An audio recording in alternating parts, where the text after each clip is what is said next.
E pode fechar a nossa tela também. E só eu e a Robéria.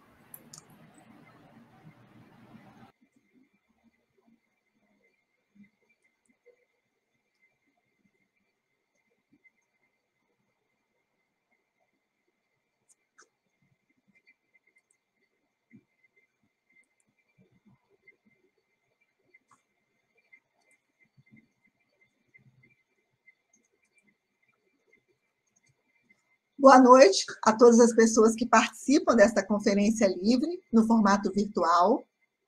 Sou Sônia Lopes Victor, mulher, parda, cabelos pretos, lisos e compridos, olhos castanhos, com batom nude, óculos de grau, usando uma blusa de tecido estampado de cor vermelha.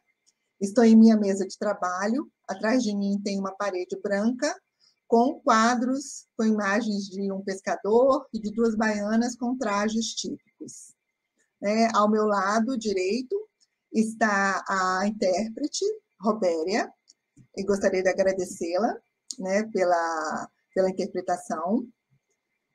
Sou professora do Centro de Educação da Universidade Federal do Espírito Santo, membro do Fórum Permanente de Educação Inclusiva do Espírito Santo e do Núcleo de Ensino, Pesquisa, Extensão e Educação Especial, membro também da AMPED e da ABPE. Desde 93, eu atuo na área de educação especial, Eu possuo pós-doutorado em Educação e Educação Especial, doutorado em Educação, mestrado em Educação Especial e graduação em Pedagogia. E desde o início dos anos 90, tenho me dedicado aos estudos da inclusão escolar, relacionando-os ao desenvolvimento e à aprendizagem dos estudantes vinculados à educação especial na educação básica.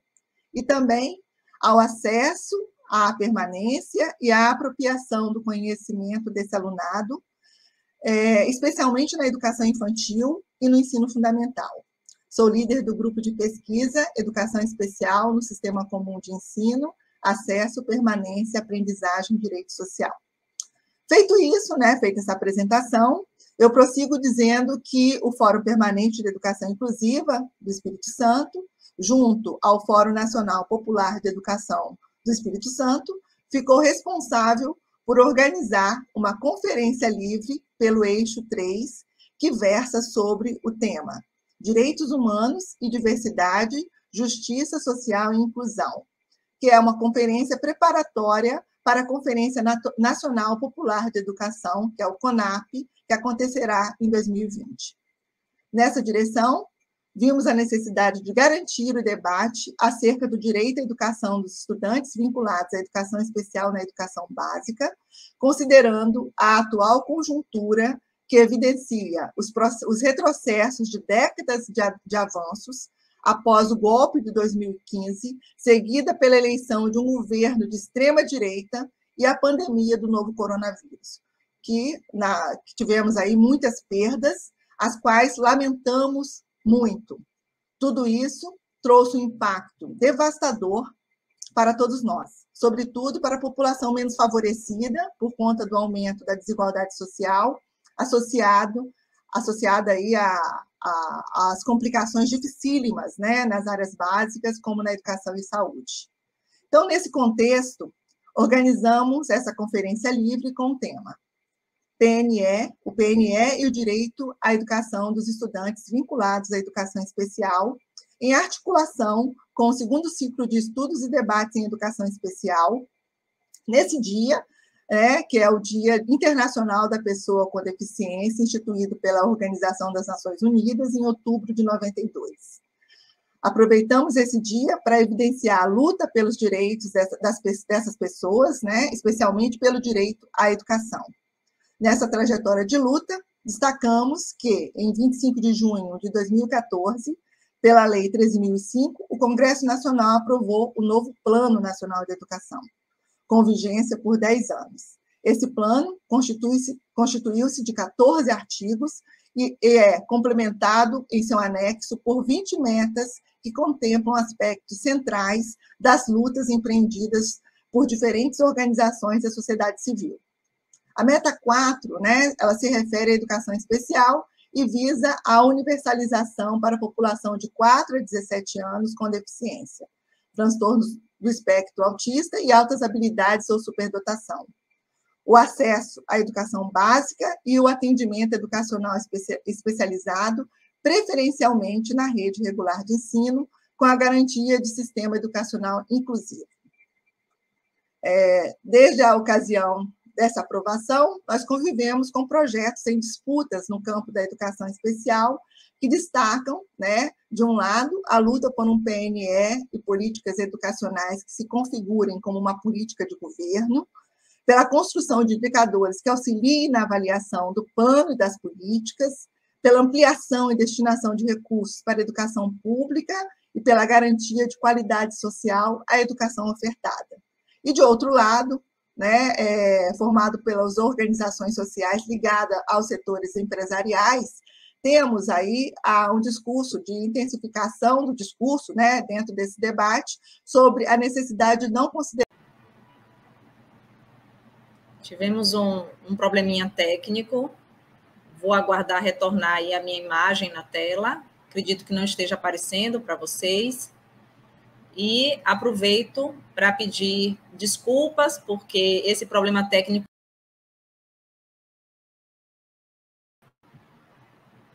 agora eu acho que voltei, né? Esse problema técnico interrompeu inicialmente a nossa transmissão, então estamos retomando aqui a conferência livre, que vai discutir o Plano Nacional de Educação e o direito à educação dos estudantes vinculados à educação especial. Antes disso, eu vou fazer minha audiodescrição. Eu sou uma mulher de pele clara, cabelos castanhos com ameixas loiras, estou vestindo uma blusa preta e atrás de mim tem uma parede branca com um quadro com flores. A gente conta aqui com a participação das nossas intérpretes, a Robéria e a Jaqueline, e desde já eu agradeço a Robéria pelo seu trabalho com a gente hoje aqui. Robéria, se você quiser, eu faço sua audiodescrição ou você mesma faz. O que é que você prefere? Então, a Robéria é uma mulher de pele clara, cabelos pretos longos, está vestindo uma blusa preta, está com um fone de ouvido rosa na cabeça e uma parede branca ao fundo. Então, dando continuidade e praticamente início, né, da nossa conferência, vamos contar com a presença de 3 professoras, referências na área, que discutem a temática do PNE, e cada uma vai dar um enfoque diferenciado para o seu diálogo, para a sua conversa aqui hoje.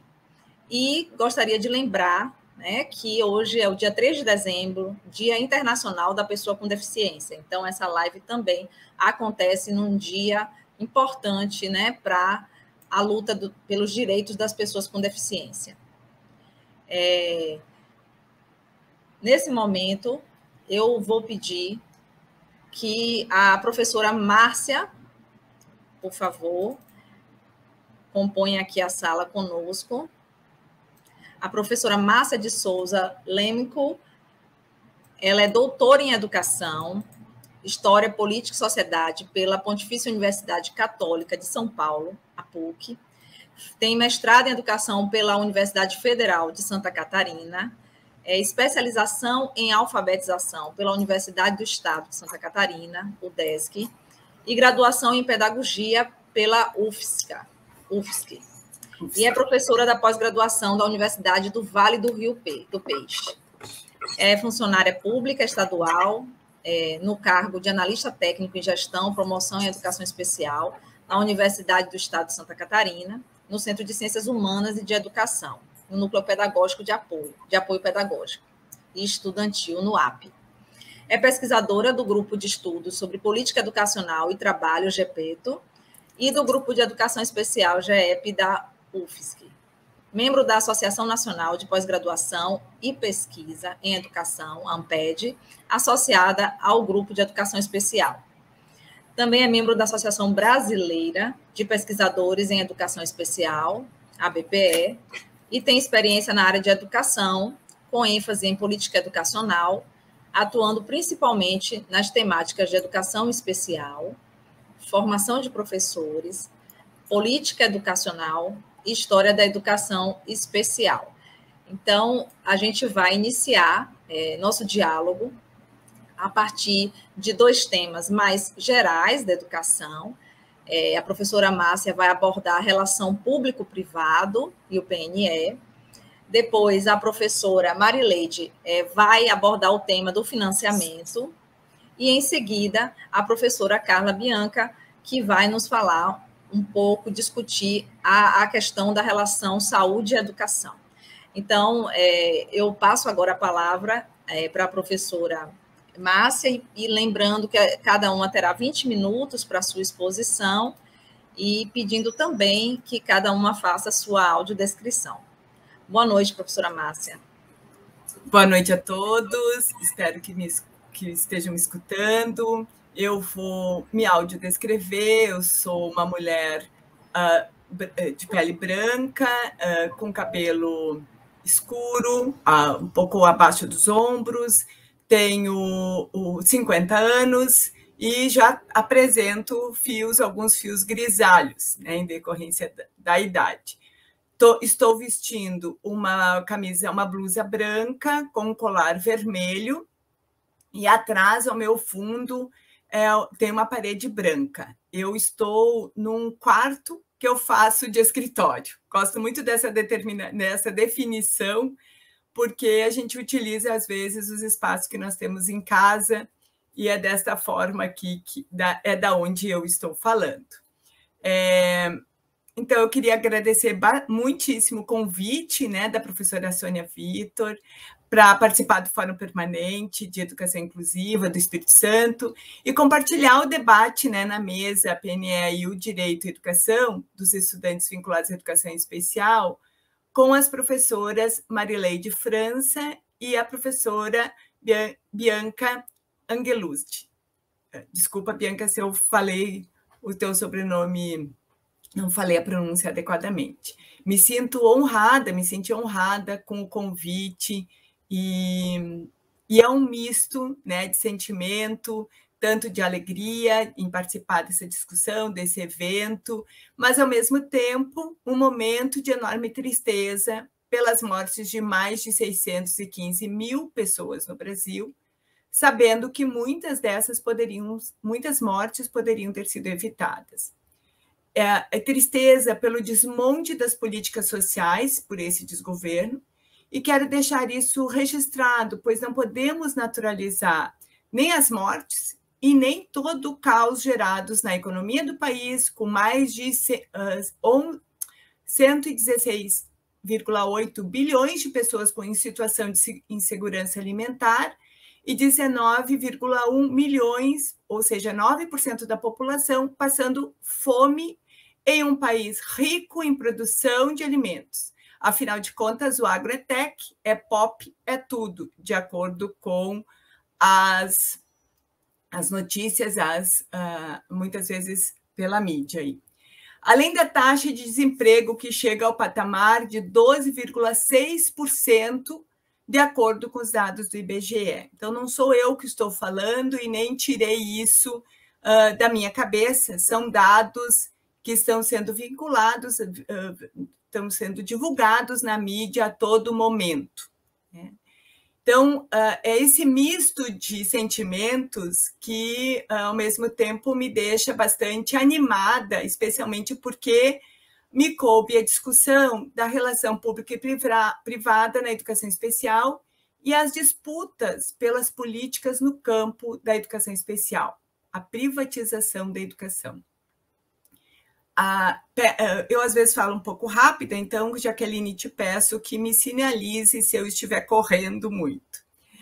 Bom, inicio a minha exposição com a discussão a partir, então, da política de educação especial, que entrou em vigor em 2007, com o documento elaborado pelo grupo de trabalho nomeado pela Portaria 555, e que estabeleceu a implementação, então, do Planos de Metas Compromisso Todos pela Educação, que foi apresentada no país mediante um conjunto de programas educacionais de atendimento aos estudantes de modo geral, mas especialmente da educação especial, e um conjunto de programas, então, de formação docente.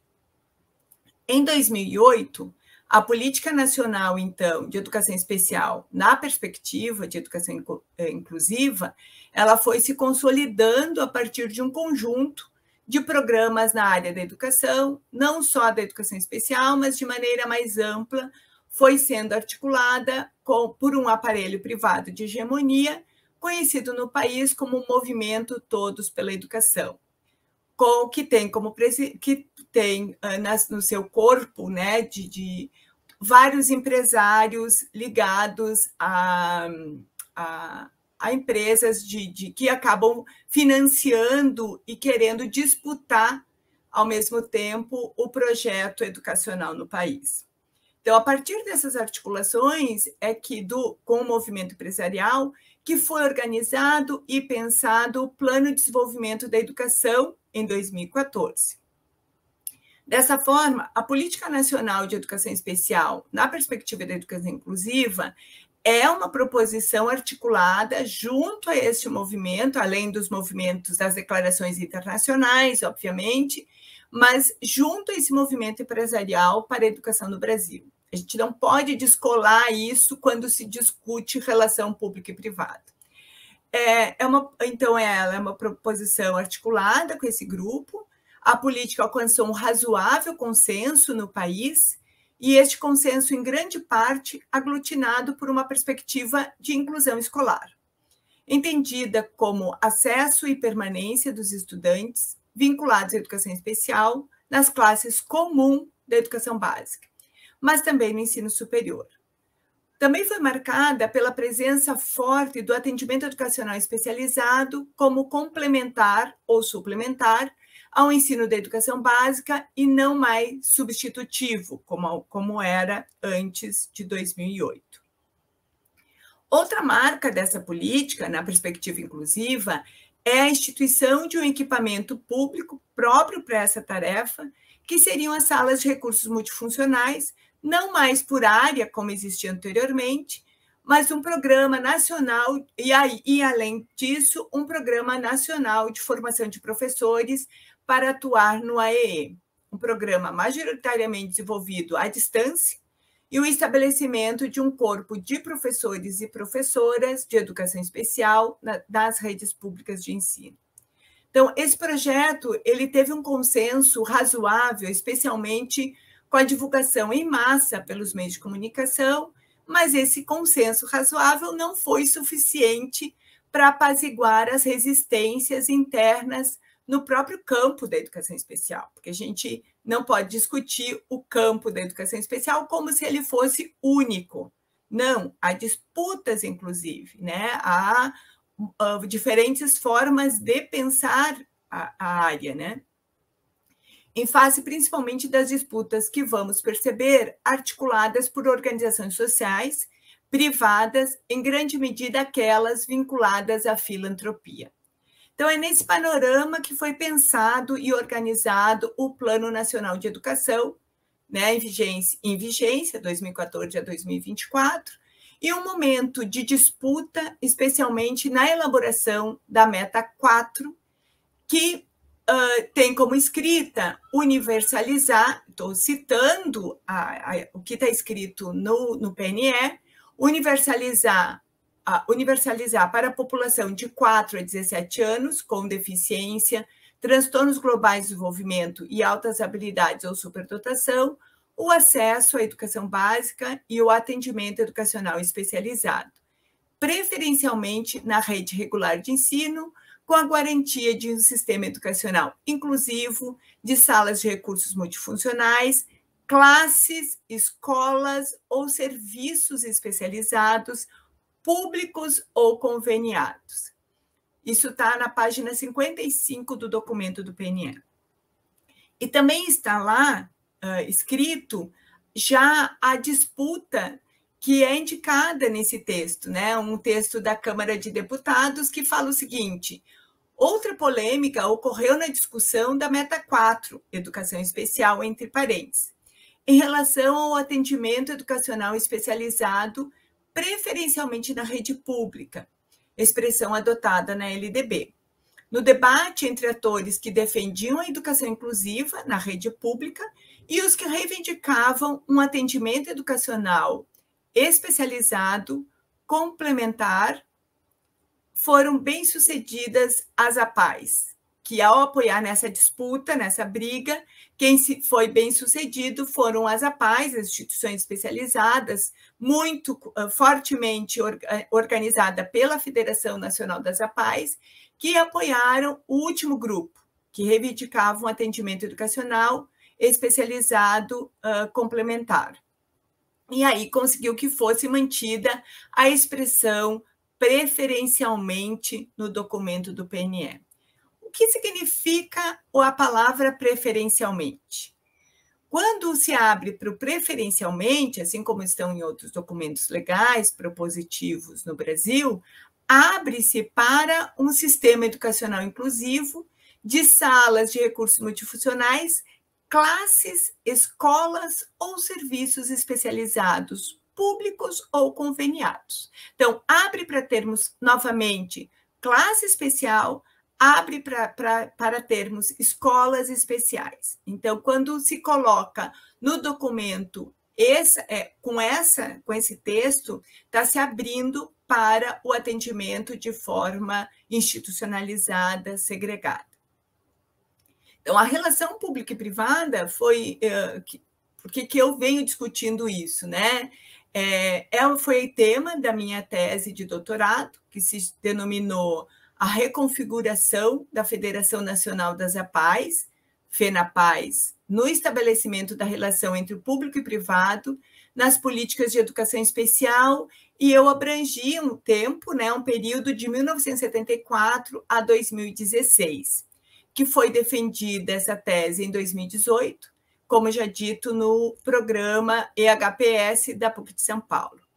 Foi um trabalho orientado pelo professor José Geraldo Silveira Bueno e co-orientado pelo professor Daniel Chosini, por ser um trabalho vinculado à história da educação.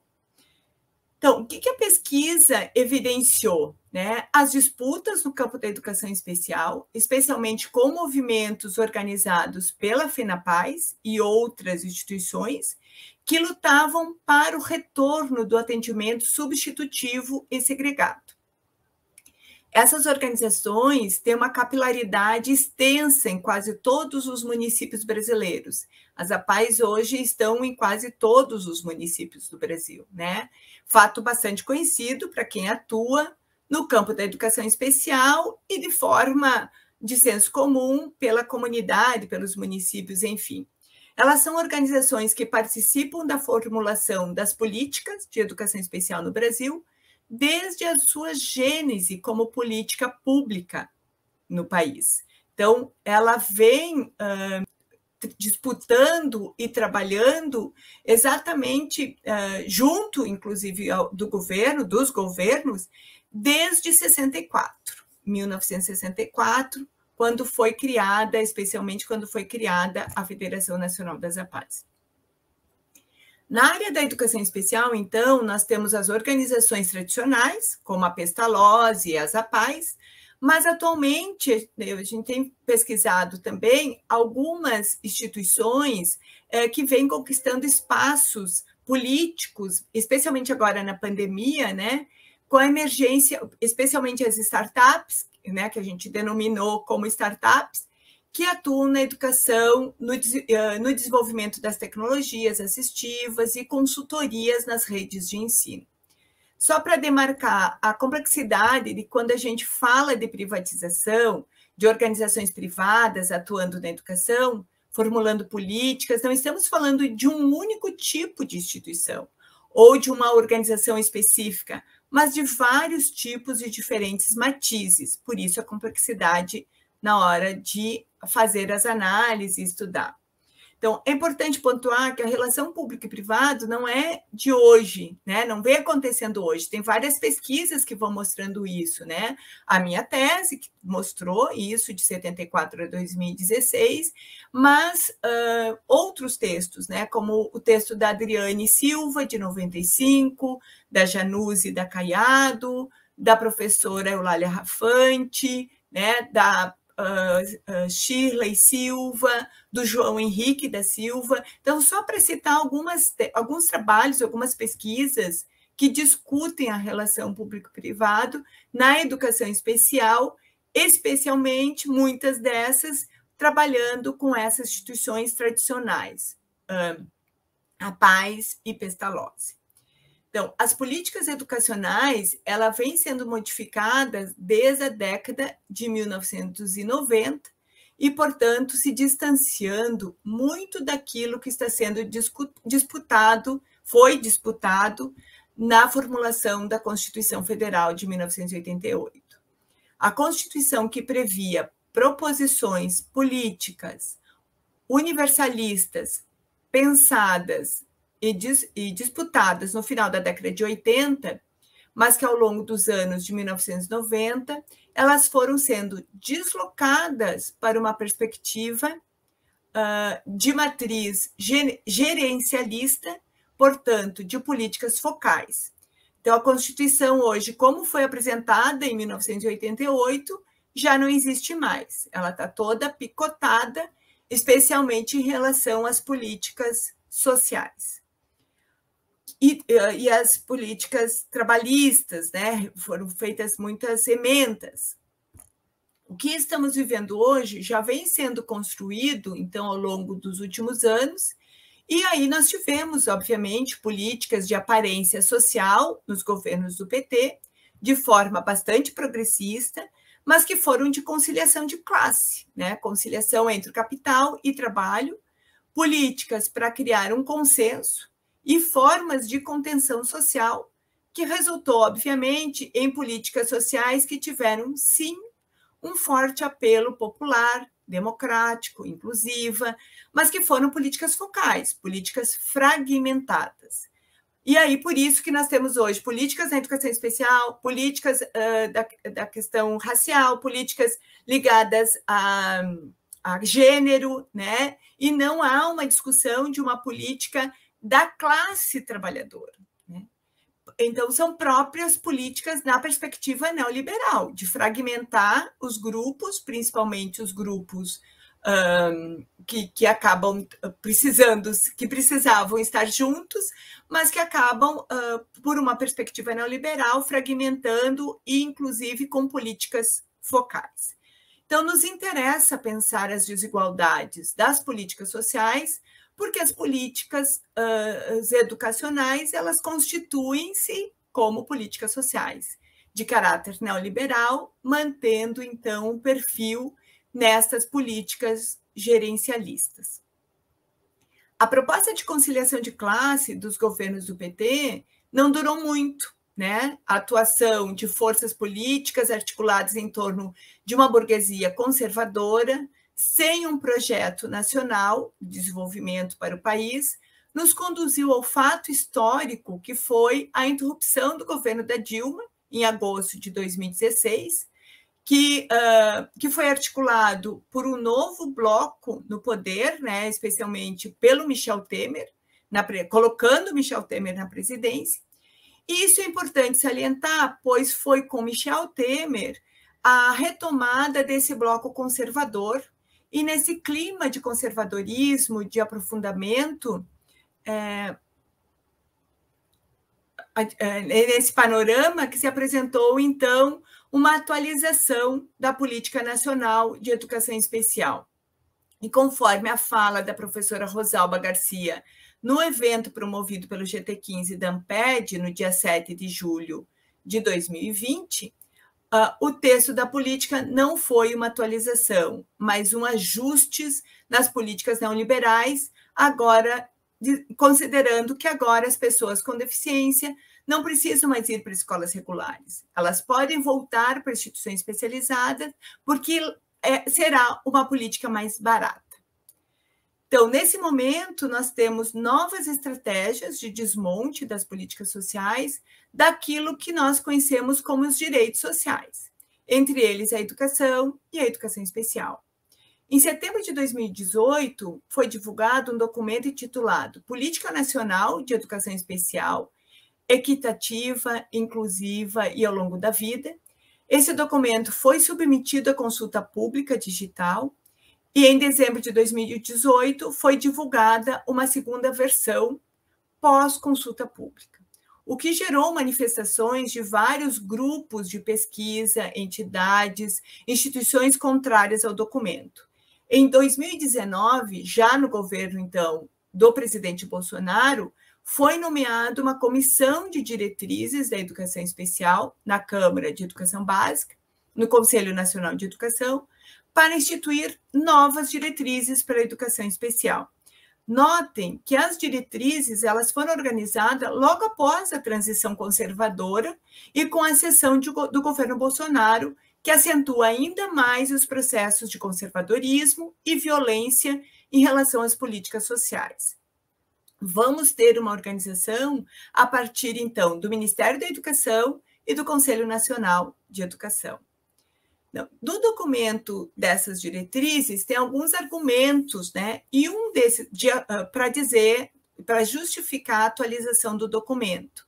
E um deles é a meta 4 do PNE. Por isso, a minha fala toda nesse sentido, para contextualizar que, a partir do momento quando foi escrito os diretrizes, o primeiro dispositivo citado é a PNE, e ali já tivemos uma derrota do campo popular, da defesa da educação pública, pois já na redação do PNE, na meta 4, vai estar estabelecido o acesso da educação básica e o atendimento educacional especializado, preferencialmente, então, na rede regular de ensino, com a garantia de classes, escolas e serviços especializados, já dando o mote da privatização na educação especial. O segundo dispositivo citado é a Lei Brasileira de Inclusão, tão festejada por muitos de nós, com certeza, mas foram retirados da LBI 2 grandes temas: a aprendizagem ao longo da vida, né, e a ideia de sistema educacional inclusivo e como formas de organização do sistema da educação especial. O terceiro dispositivo utilizado para justificar esse documento é a Base Nacional Comum Curricular, a BNCC, que vai definir as competências a serem desenvolvidas na educação básica como aprendizagens essenciais. Então, todas essas estratégias, né, de destruição da área social, ela tem contribuído, e muito, com o projeto educacional baseado em processos de mercantilização ou privatização, mas que não ficam apenas no campo macro. Elas vão sendo desdobradas em alterações curriculares, com padronizações de processos de aprendizagem, com o objetivo de desenvolvimento de habilidades e competências específicas, voltadas, então, às necessidades do mercado. Então, a Política Nacional de Educação Especial, equitativa, inclusiva e ao longo da vida, ela vai trazer alguns conceitos que estão presentes no título do documento, que eu vou tentar brevemente discutir enquanto eu tenho um tempinho. Ela é equitativa, né, que é um termo já conhecido no discurso político neoliberal, que já constitui, né, nos documentos desde 1990, e agora reafirmado na educação especial, para justificar que as necessidades de aprendizagem são diferentes, com foco na diversidade, mas também com foco nas competências e nos resultados. Aqui identificamos uma ideia de equidade como um aceno à diferenciação curricular. O termo inclusiva também não é novidade na política de educação especial, mas agora respaldado na meta 4 da PNE, prevê uma ampliação para as modalidades substitutivas em relação ao ensino regular. E isso remete para... Meu tempo acabou? É que eu estou ouvindo um barulhinho, mas enfim. Então, isso remete para a definição que o Banco Mundial traz, né, em 2011, sobre o sistema educacional inclusivo. O que é um sistema educacional inclusivo para o Banco Mundial? É o conjunto de recursos da comunidade que articula organizações públicas e privadas para a oferta da educação. Vem muito a ideia da relação entre o público e privado, de fazer articulações, parcerias. É importante, então, retirar o termo parceria, porque não é essa a ideia propriamente dita. A ideia é de privatização mesmo, abrir para as instituições privadas atenderem e receberem um recurso do fundo público, retirando o recurso da educação pública, da escola, né? E o terceiro termo é ao longo da vida, que vai estar presente na LBI e vai nos indicar a necessidade de uma constante formação, né? Não no sentido de desenvolvimento humano, mas daquilo que está sendo proposto no projeto educacional do capital, que os sujeitos devem estar continuamente disponíveis para o mercado, portanto, continuamente em formação para as habilidades e competências necessárias ao mercado.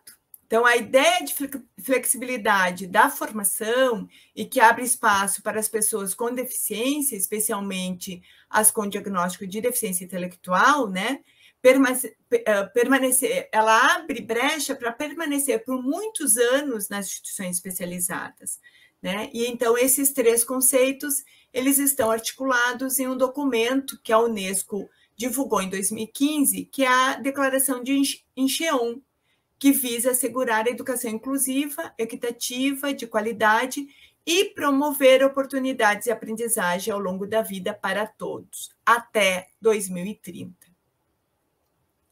Para isso, então, será formada uma geração que o mercado necessita, né? Uma geração de perfil flexível, inovador, criativo, empreendedor e resiliente. Eu estou, acho que com o meu tempo está terminando, mas eu só queria pontuar algumas questões, depois para o debate. Professora Márcia, desculpe lhe interromper. Já acabou, né, Sheila? Acabou. Mas eu deixa só finalizar para a finalização. Então, como palavras finais, então, com base, né, nos elementos apresentados, nós aprendemos um processo de ajuste na política de educação especial, aliás, que não de um ajuste, mas de uma atualização dessa política de educação especial, né? E aí nós precisamos refletir quais as táticas políticas nós, os profissionais que atuamos e discutimos na área da educação especial, devemos nos comprometer com a educação de modo geral e das pessoas com deficiência, ou das pessoas público da educação especial. O que a nossa prática e pesquisas tem contribuído ou não para a discussão da aprendizagem dos estudantes da educação especial? Eu acho que essas são perguntas para o debate mesmo, para fomentar debate. E aí também dizer que nós buscamos, eu acho que a gente precisa discutir uma educação de qualidade para todos, né? E aí nós precisamos ter um horizonte a perseguir, que é essa educação pública, laica, né? Que está na contramão aí que nós estamos, às vezes, né? Na contramão dessas políticas que vêm se apresentando pelo governo atual. E dizer que, então, o capital nos educa para a barbárie, e nós precisamos perseguir uma educação para além do capital, conforme Mesaros diz, né, no seu livro tão conhecido, e na educação especial, então, significa uma educação para além da inclusão escolar. A gente precisa pensar uma educação vinculada ao ensino dessas pessoas, e não só de elas estarem na escola regular com seus pares. Deixo aqui, então, e me coloco à disposição para o debate, já que tem tantas coisas, né, Sheila, para a gente conversar, mas eu deixo, então, uma parte para os colegas e depois volto para o debate. Agradeço às intérpretes e já peço desculpas por ter falado muito rápido, para a Roberta e para a Jaqueline. Obrigada. Muito obrigada, professora Márcia. Desculpe aí por essa função ingrata de mediadora, né, cerceando o tempo, mas é para também oportunizar. Mas, de antemão, frisar, né, e agradecer pelas suas considerações críticas, pela sua análise muito pertinente do cenário atual, sem deixar de lado a contextualização, né, de todas as disputas históricas de poder nessa relação público-privado que permeia a educação especial. Suas contribuições foram muito importantes e eu quero dizer que as pessoas que estiverem nos acompanhando podem deixar os comentários ou as perguntas no chat. A gente vai ter um tempo no final destinado a esse diálogo, a esse debate, e as professoras estarão aqui conosco ao final, né, disponíveis para a gente conversar. Então, podem registrar suas questões e seus comentários no chat. E agora, para falar um pouco sobre a relação do financiamento com a área de educação especial, discutir essa temática, eu convido a professora Marileide Gonçalves França, da Universidade Federal do Espírito Santo.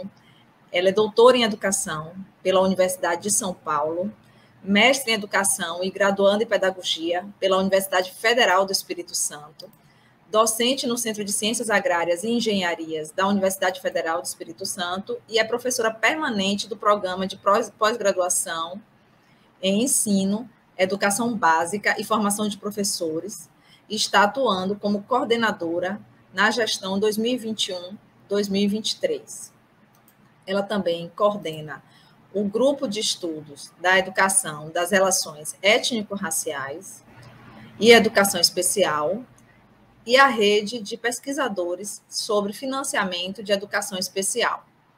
Atualmente realiza pesquisas na área de educação, com ênfase nos seguintes temas: política educacional, práticas pedagógicas, educação das relações étnico-raciais e educação especial. Gostaria de convidar aqui a professora Marileide para entrar em tela. Boa noite, professora. Boa noite. Fique à vontade para a sua exposição. Quando estiver faltando uns 5 minutos, eu sinalizo e a fala é sua. Muito obrigada pela sua presença. E faça a sua audiodescrição, por favor. Ok. Boa noite, Sheila. Obrigada. Boa noite a todos, a todas, a todes. Bom, vou fazer minha audiodescrição, então. Sou mulher negra, cabelo crespo, curto. Hoje estou utilizando óculos de grau na cor vinho, né? Se existe essa cor, enfim, meio avermelhada. Também estou usando uma blusa branca com mangas longas, brincos dourados e também batom vermelho. Atrás de mim, né, uma parede rosa e acima uma estante de livros que não está, acho que, aparecendo muito aí para vocês. Gostaria de inicialmente agradecer o convite ao Fórum Permanente, né, Capixaba de Educação Inclusiva, na pessoa da professora Sônia Lopes Victor. Agradeço pelo convite, né, eu tenho muito carinho pelo fórum, né, o qual tento participar, e eu participo, acho que desde a minha graduação, então tenho um grande carinho por esse fórum, que tem contribuído, né, de forma significativa aqui com as políticas de educação especial no estado do Espírito Santo. Gostaria também de cumprimentar, né, as professoras que compartilham também esse momento comigo. Tenho a honra aqui de dialogar com cada uma delas, com quem admiro muito também, a professora Márcia, a professora Bianca. Então, um prazer, né, estar aqui compondo esse diálogo, né, essa mesa aqui com vocês. Agradecer também a Robéria e a Jaqueline e as intérpretes que estão nos ajudando, a Cíntia também aí que está nos bastidores, e a Sheila, né, que está também fazendo a mediação. E saúdo, então, a todos, né, e a todos que estão conosco aí nessa transmissão e nessa discussão tão importante, né, para a Conferência Nacional Popular da Educação em 2022. Bom, a temática, então, né, que eu vou tentar aqui discutir é pensar o financiamento da educação especial, que tem sido colocado aí como eixo central, né, para o processo de concretização e também materialização do Plano Nacional de Educação e também das políticas de educação especial no Brasil. Entendendo o financiamento, então, enquanto uma política, né, pública, e nesse sentido, que contribui para o processo tanto de implantação quanto para o processo de implementação das políticas voltadas à garantia, né, dos direitos, do direito à educação aos estudantes elegíveis aí da educação especial, as pessoas com deficiência, transtornos globais de desenvolvimento, né, agora denominado aí do espectro autista, e aí altas habilidades de superdotação. Entendendo que o financiamento da educação especial, né, no âmbito do planejamento orçamentário do Estado, ele é de suma importância para a gente entender o direcionamento dos recursos públicos entre as instituições privadas e as instituições públicas, dessas correlações de força, inclusive que a Márcia citou anteriormente. Então, o financiamento ele tem sido, né, um determinante para a oferta e também para a qualidade de serviço direcionado a esse alunado nos sistemas educacionais. E é por isso que a gente tem tentado, né, investir aí esforços, né, na tentativa de investigar, de discutir, refletir acerca de como vem se caracterizando o financiamento da educação especial no Brasil. E aí, como a professora Sheila falou, né, estou coordenando junto com a professora Rosângela Prieto a rede de pesquisadores de financiamento da educação especial, que é a rede FINEESP, que tem aí, né, os pesquisadores quase já de todas as regiões, na tentativa, então, da gente tentar acompanhar de como está sendo feita essa discussão e como esses recursos, né, têm se materializado nas redes de ensino. Bom, e aí falando, então, do financiamento da educação especial dentro do contexto aí do Plano Nacional de Educação 2014-2024, ele foi, né, inclusive, citado, apontado como uma das principais estratégias para garantir o acesso, né, dos alunos elegíveis aí da educação especial à educação básica, na meta 4 do Plano Nacional de Educação. E é importante salientar, assim como a professora Márcia afirmou anteriormente, os pontos, né, de debate, ou de embate, ou de conflitos, ou de tensões, né, que perpassou aí a discussão do Plano Nacional de Educação, marcado aí pelas correlações de forças políticas que estavam ali na disputa pelo fundo público, né, no contexto também do Plano Nacional de Educação. E aí nós tínhamos ali representados, né, tanto representantes das instituições privadas de educação especial, né, principalmente assim fins lucrativos, como também representantes ali de associações e movimentos das pessoas com deficiência, dos movimentos sociais em defesa também da educação pública e dos recursos públicos para a escola pública.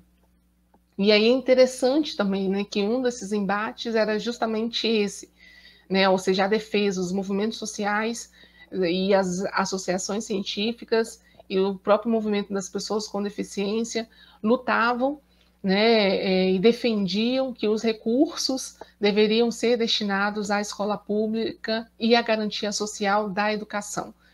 Por outro lado, nós tivemos um movimento muito forte e intenso das instituições privadas de educação especial que, né, tentavam se manter, não garantir, porque elas já tinham participação, né, mas tentavam se manter ou manter a sua participação no fundo público, ou seja, para receber recursos públicos do Estado para a oferta de serviços voltados aí à educação especial para esse alunado. Então, nós temos aí, né, nesse processo de disputa, diferentes interesses, né, que estão aí tentando, que estão nesse processo de negociação, disputa pela participação no fundo público, né? Isso ficou bastante explícito naquele movimento, né, anterior à aprovação do PNE, e também acabou se repercutindo, inclusive, na discussão,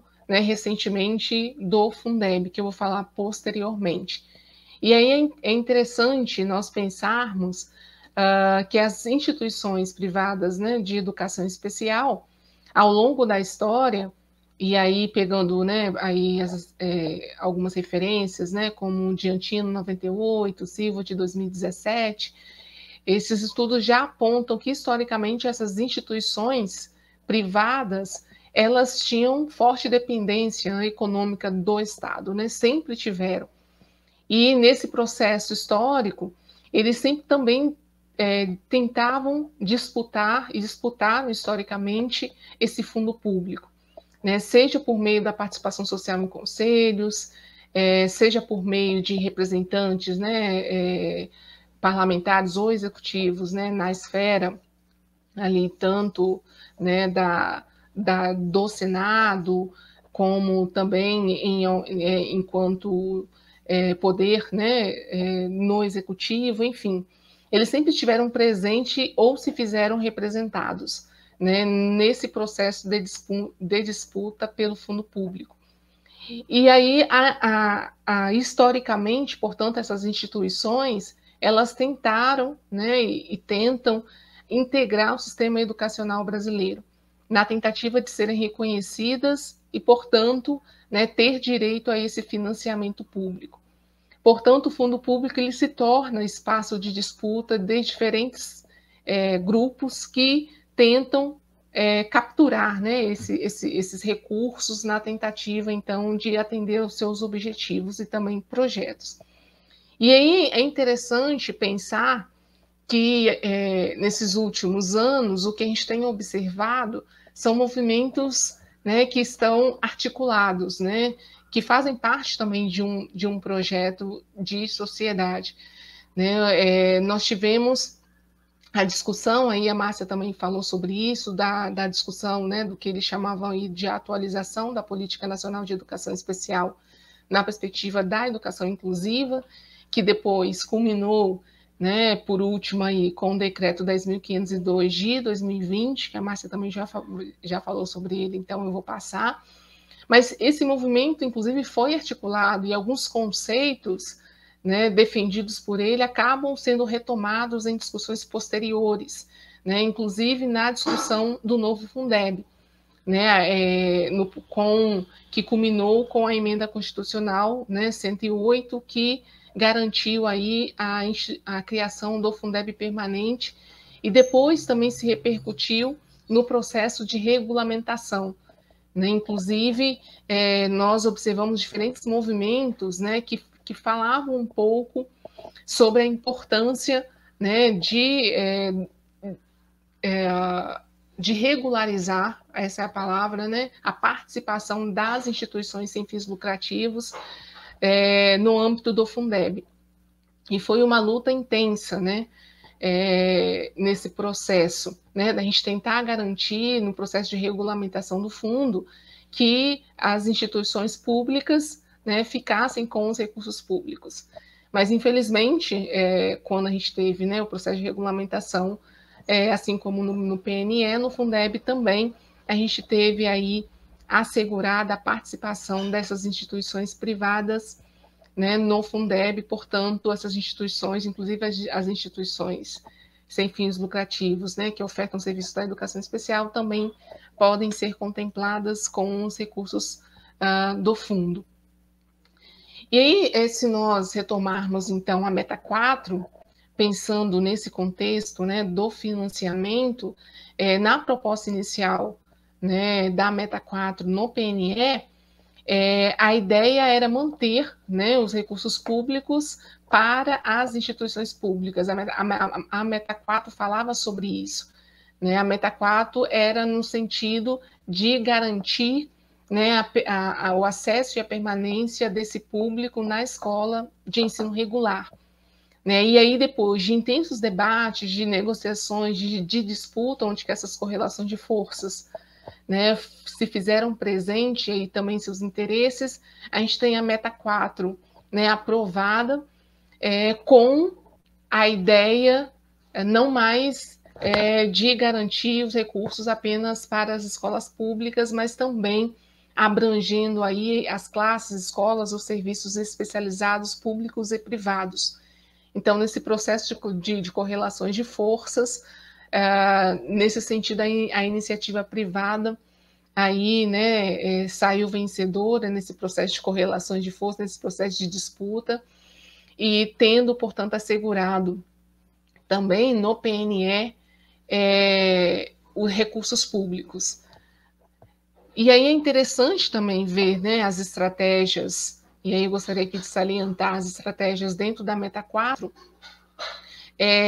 as estratégias 4.17, 4.18, 4.19, que vão fazer, né, referência à consolidação da relação público-privada na educação especial. Então, nós temos aí, nessas 3 estratégias, incentivos, né, para a promoção aí de parcerias com instituições comunitárias, confessionais, filantrópicas, para desde ampliar as condições de apoio ao atendimento escolar integral a esse público, como ampliar, inclusive, a formação continuada e também produção de material didático, assim também como garantir aí o trabalho com as famílias nesse processo junto às instituições. Então, nós observamos, né, como esse movimento das instituições privadas aí de educação especial, né, conseguiram ter seus interesses aí contemplados, inclusive em algumas estratégias da Meta 4 do PNE. E aí, nesse sentido, ao meu ver, né, todos esses processos de disputa, né, eles também estão relacionados ao papel, inclusive, do Estado, né, com a educação especial. Né, a opção do Estado brasileiro tem sido a ação compartilhar, né, essa responsabilidade com a sociedade civil. E aí propõe-se, né, novos arranjos para destinação de recursos públicos a essas instituições privadas. Então, no âmbito dos municípios e estados, nós temos aí diferentes arranjos, né, para contemplar isso. A gente fala em convênios, contratos, termos de colaboração, entre outros termos, que são arranjos, né, que vão sendo assumidos pelo Estado para destinar recursos públicos a essas instituições. E, ao mesmo tempo, a gente observa a legitimação da participação desses setores na elaboração da gestão e elaboração das políticas de educação especial, tanto nos municípios quanto do Estado. E, ao mesmo tempo, a ausência, né, de discussão do Estado com os movimentos sociais, as associações científicas, que não estão sendo convidadas, né, para o diálogo, em participar desse processo aí, mostrando para a gente aí uma faceta aí, né, marcada pelo autoritarismo, pelo conservadorismo também.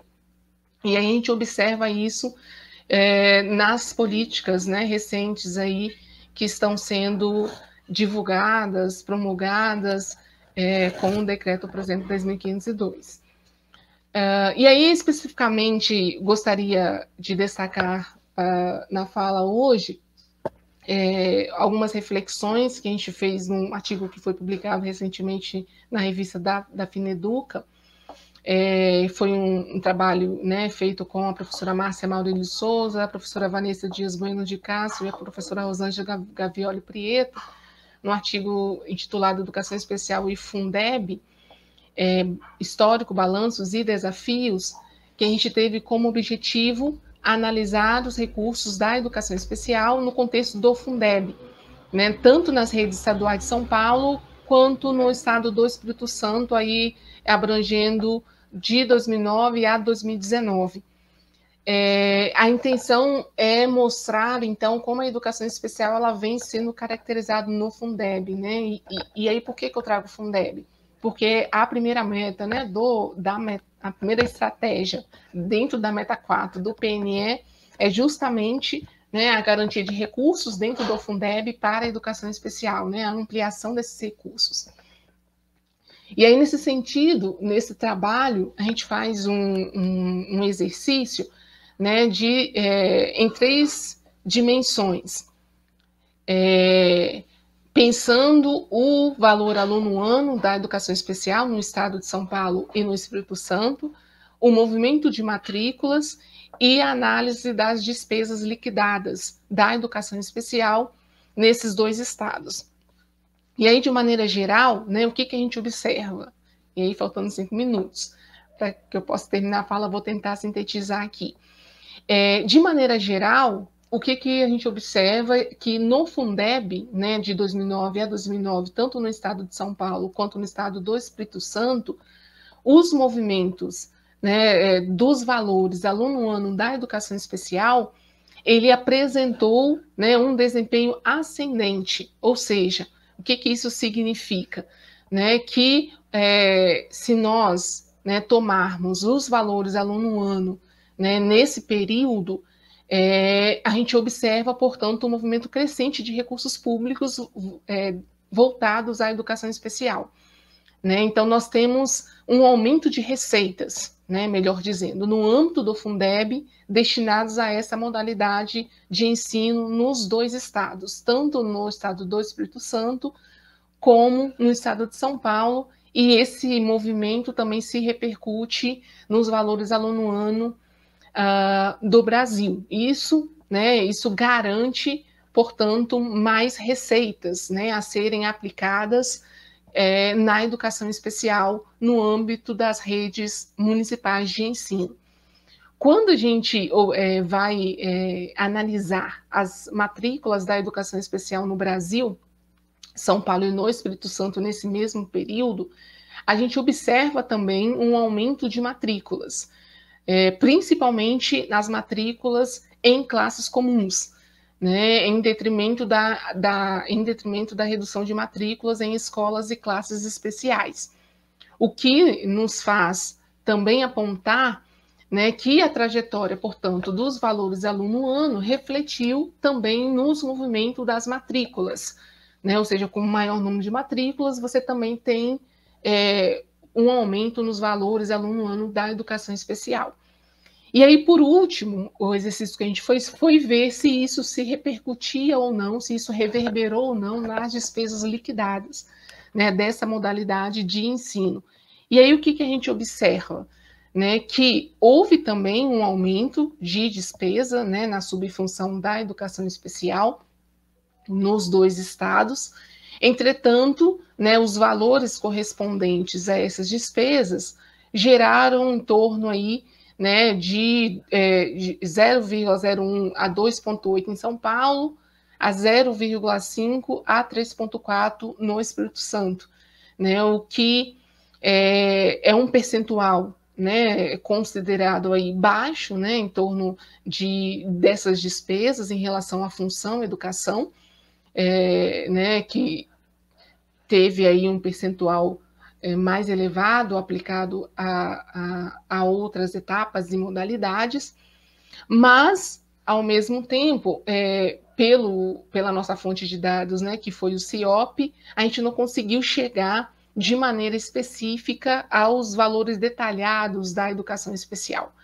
Mas o que a gente indica, né, o que os dados, na verdade, mostraram é que houve um aumento de despesa também na subfunção educação especial. Já estou terminando, Sheila. E aí, nesse sentido, a ideia, então, é mostrar como o fundo ele tem colaborado, né, para a ampliação, né, de recursos a essa modalidade de ensino, o que tem, né, o que pode contribuir para a materialização, então, né, da meta 4 da educação, que coloca lá entre os seus objetivos a ampliação, né, do atendimento a esse público. E aí só algumas questões que eu deixo aí para o debate, né, para contribuir, né, aí com os municípios e com os estados, as questões, né, como a Meta 4, que eu acho que nos ajuda a pensar, inclusive, em novos estudos, como a Meta 4 foi implementada, materializadas, né, nos planos municipais e estaduais de educação, se a educação especial foi contemplada nos planejamentos orçamentários, né, da educação dos municípios, já que uma das estratégias, né, previa também a ampliação de recursos. Quais foram as fontes de recursos para o financiamento, né, e a materialização dessa meta? Quanto e como tem sido despendido, porque a gente observou no nosso estudo um aumento da receita, mas a gente não observou isso, né, nas despesas, por aquele valor ínfimo. E, por último, como ocorre o acompanhamento e o controle desses recursos da educação especial, considerando aí a dupla matrícula, considerando o aumento no valor aluno-ano, então a gente tem mais receitas, esse dinheiro está chegando para as redes municipais e estaduais, mas como ele está sendo implementado, quem acompanha, isso está sendo reverberado, né, no acesso, na qualidade e permanência desses alunos nas escolas públicas, ou está sendo compartilhado, e a gente sabe que com as instituições privadas sem fins lucrativos. Acho que são essas questões, então, aí que eu deixo, né, para a gente debater e conversar. Finalizo aqui, professora Sheila, obrigada, desculpe aí por passar aí do tempo. Acho que foi uns 3 minutinhos. Oi, professora Marileide, muito obrigada a você pelas suas contribuições. Você trouxe dados assim bastante contundentes, concretos, né, da realidade atual, e principalmente esses questionamentos finais, que merecem uma reflexão ampla, né, da sociedade, que merecem uma atenção para os reflexos disso, né, na realidade que já é tão precária das condições de escolarização do público-alvo da educação especial.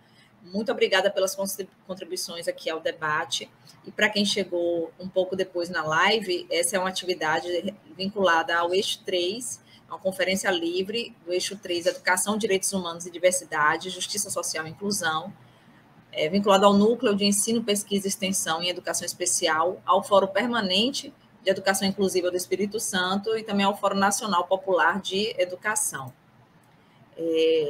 Eu agradeço, professora Marileide, convido a ficar um pouco mais com a gente até o final para o debate. Muito obrigada. E chamo agora a professora Carla Bianca Angelucci, que vai compor aqui essa mesa virtual com a gente. Boa noite, professora. Vou falar seu mini currículo rapidamente, se é que pode ser rápido, porque é um currículo extenso.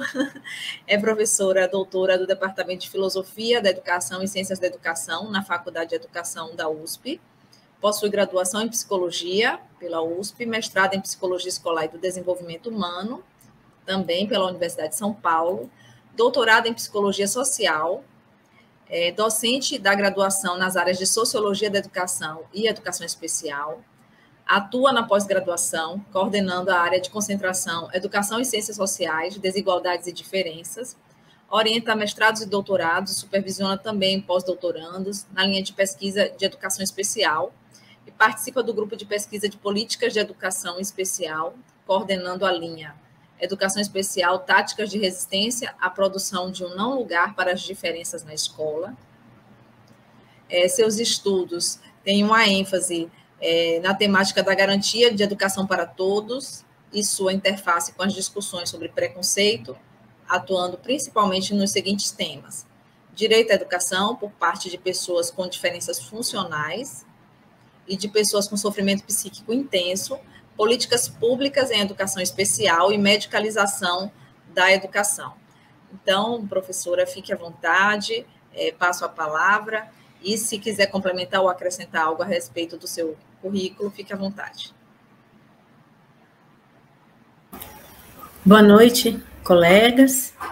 Queria agradecer o convite da organização dessa conferência Eu sou uma mulher branca, sem deficiência, tenho 1,5 m, olhos castanhos, cabelos curtos, lisos, castanhos avermelhados, uso óculos, hoje lente de contato, e uso um batom claro nessa noite. Atrás de mim uma parede branca e o foco da minha imagem está no rosto e no colo, em que dá então para ver tanto o rosto quanto uma pequena tatuagem que tenho em forma de flores na altura do ombro direito. Queria dizer da alegria de poder fazer essa discussão numa sexta-feira, dia 3 de dezembro, Dia Internacional da Pessoa com Deficiência, em que nos juntamos aqui num esforço coletivo de garantia de direitos das pessoas com deficiência, de reivindicação de processos de reparação por conta dos sistemas de opressão que as pessoas com deficiência têm vivido ao longo de centenas de anos. Né? Então, parabenizar a realização dessa atividade e dizer que o meu sinal, Língua Brasileira de Sinais, é esse aqui. As costas da mão viradas para frente, o dedo indicador, né, apontando as pintas que eu tenho sobre o lábio superior direito da boca. Então, esse é o meu sinal.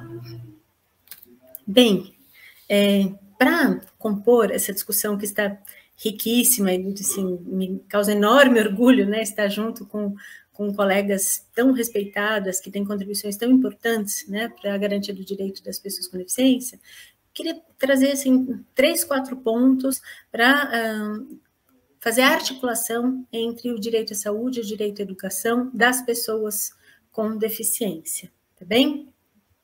Então, vou procurar ser breve para garantir também que a gente possa fazer alguma discussão na sequência.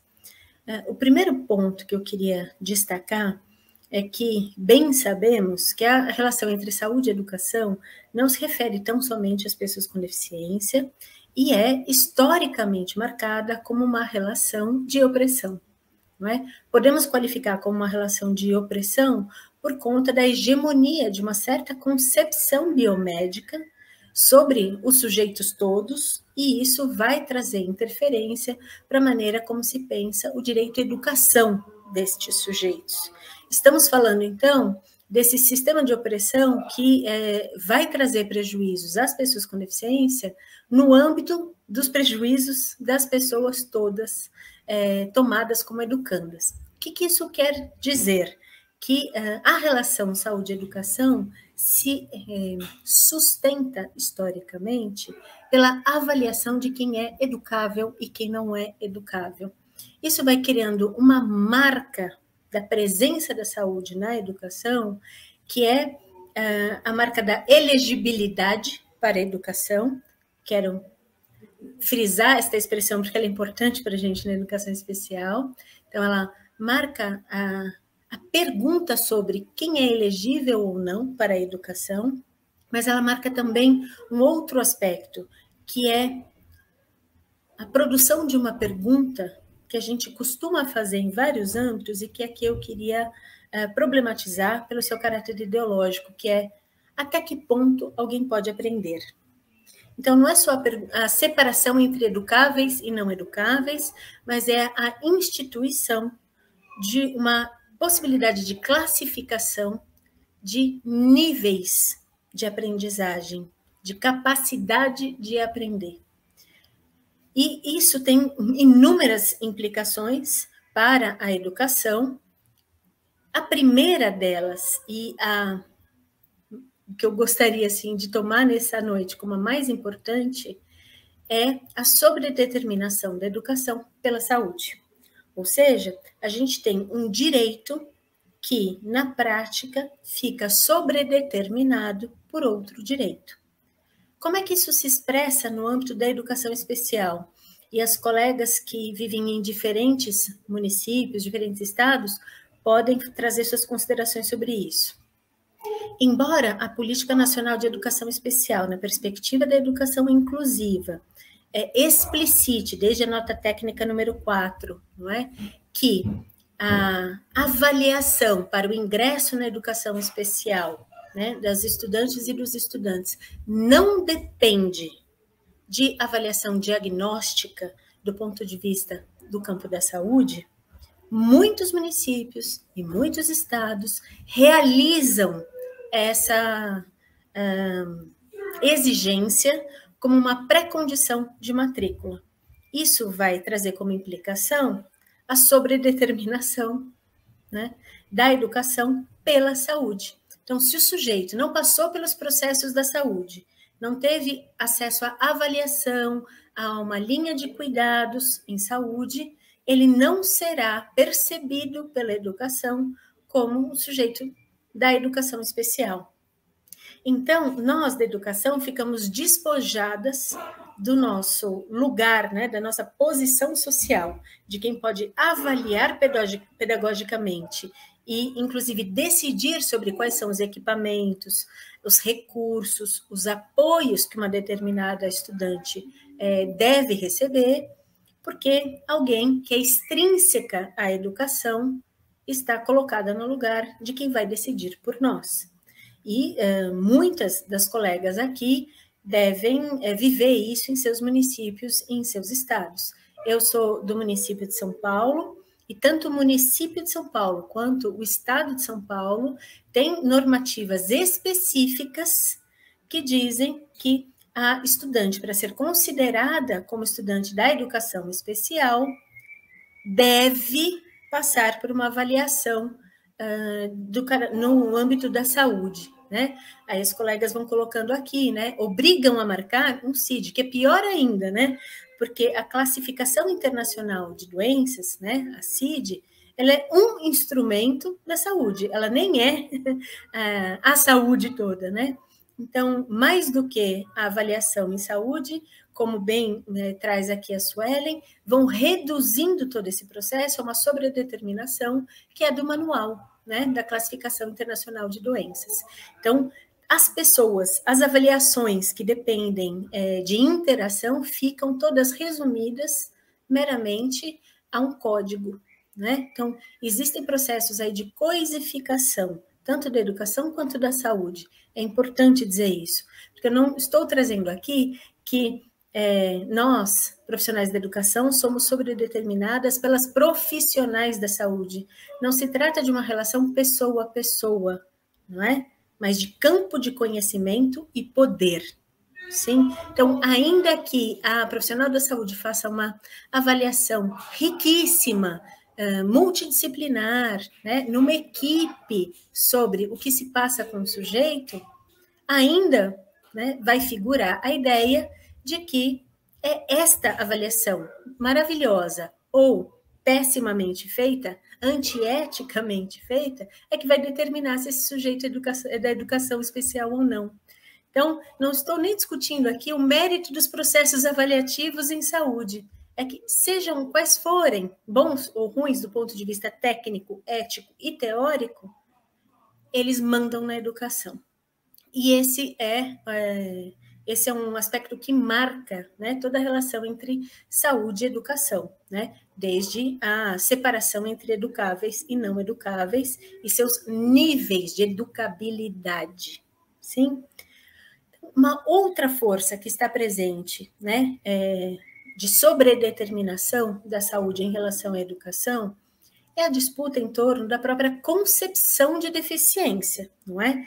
Quando nós discutimos o modelo social de deficiência, nós estamos debatendo justamente uma compreensão da produção da experiência de deficiência como uma experiência que é marcada por aquilo que é do campo dos impedimentos da pessoa e por aquilo que o mundo interpõe de barreiras para a sua experiência de socialização, não é? Esse é o modelo social. Então, uma pessoa que vive impedimentos que podem ser mentais, intelectuais, físicos ou sensoriais, sim, que na interação com barreiras sociais vive prejuízos para o exercício da sua vida digna. Esse é o modelo social. Ou seja, há lugar para a saúde na produção do modelo social da deficiência e na concepção de deficiência, né? a explicitação de que experiência de opressão é essa, de que estamos falando, não é, colegas? Então, mas há também a disputa, e aqui as colegas, né, vão trazendo isso, né, a gente discutiu o modelo do censo, a própria avaliação da deficiência que hoje está em debate, não é?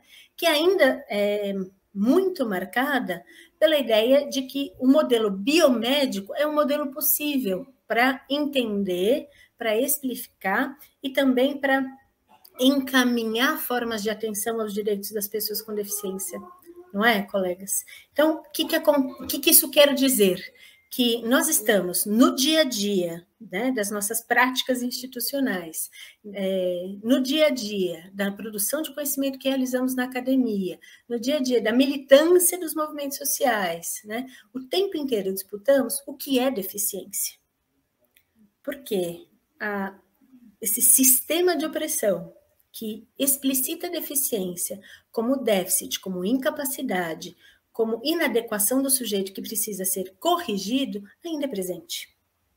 E essa é uma forma da gente perceber a marca que a saúde, que uma determinada concepção de saúde faz sobre a própria experiência da deficiência, né? Então, posto isso, né, que existem forças da relação saúde e educação, e existem forças na relação saúde-deficiência, é que eu queria colocar, então, em análise aqui a relação da educação especial com as políticas de saúde, tá? Pensando que a intersetorialidade, ou seja, o conjunto de ações, programas, né, e projetos envolvendo diferentes políticas setoriais em torno de uma mesma população, no caso aqui, a população com deficiência, tem que considerar estas correlações de força. Então, não basta a gente dizer que educação e saúde precisam se articular para considerar uma melhor oferta de serviços, de profissionais, de recursos para as pessoas com deficiência. Isso é ingênuo, mais do que ingênuo, né? Como já referiu a Márcia, como já referiu a Marileide, existe um projeto político em ação, né? E ele tem uma marcação ideológica, né? Que é simplesmente de desprezar essas correlações de força, tomando por natural que a compreensão biomédica deve prevalecer no campo da deficiência. Por que eu trago isso? Quando a gente fala, por exemplo, da avaliação da deficiência, que está hoje em debate, não é? Falamos dessa disputa. E não podemos ser ingênuas achando que é só uma disputa conceitual. Ela diz respeito ao financiamento, como explicitou Marileide, ela diz respeito à produção das políticas, dos serviços, como explicitou Márcia aqui, não é verdade?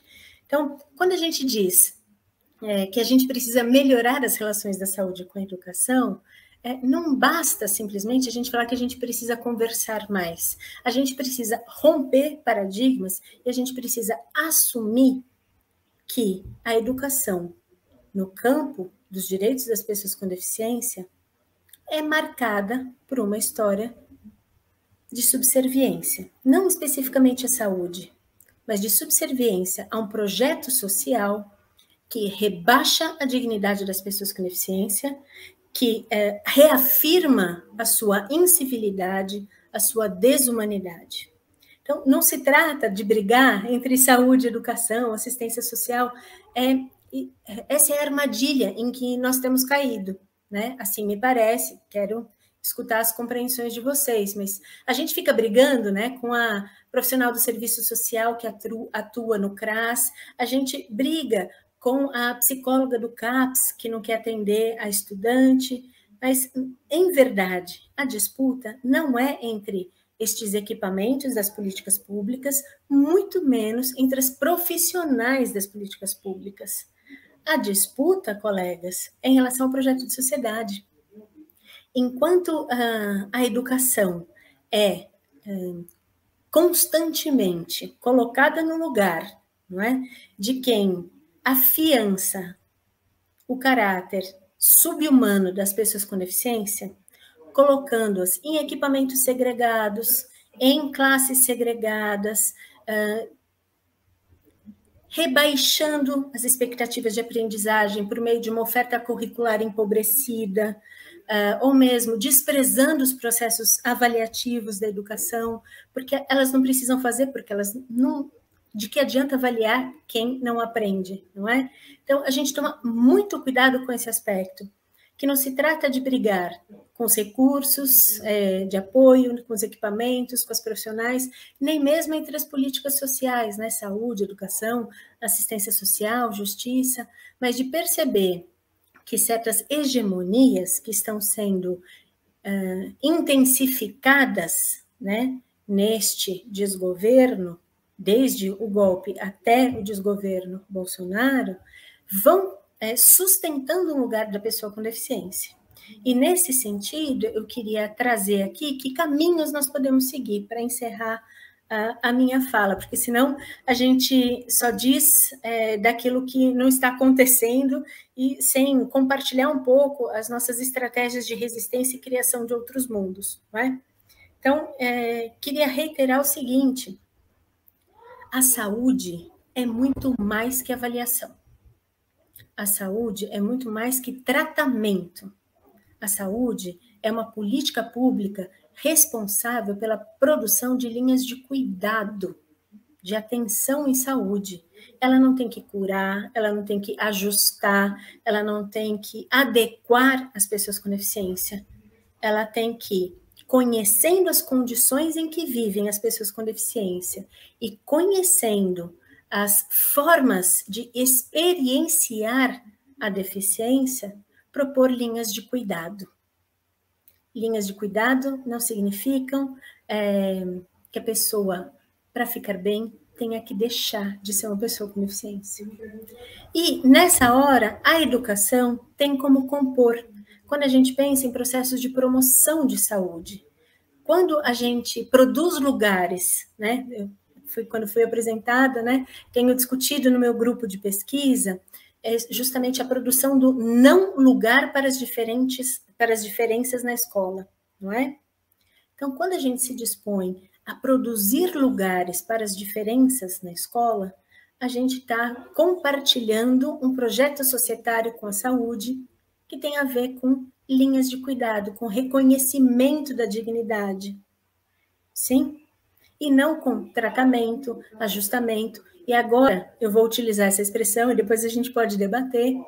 A gente não quer a reabilitação das pessoas com deficiência.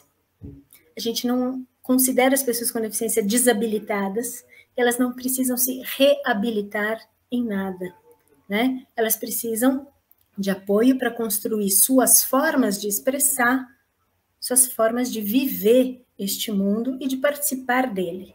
Mas elas não estão desabilitadas ou inábeis para serem reabilitadas, não é?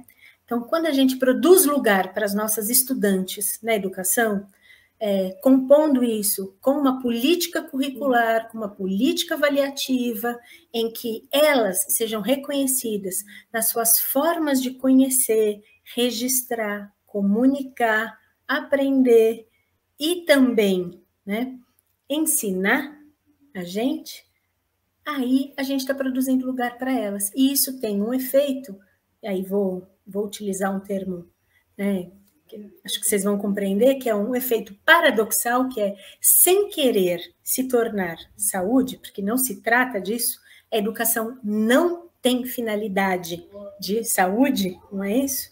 Mas ao realizar a função social da educação, enfim, a gente colabora com a produção de saúde desses sujeitos individuais e coletivos. Só um segundinho, por favor.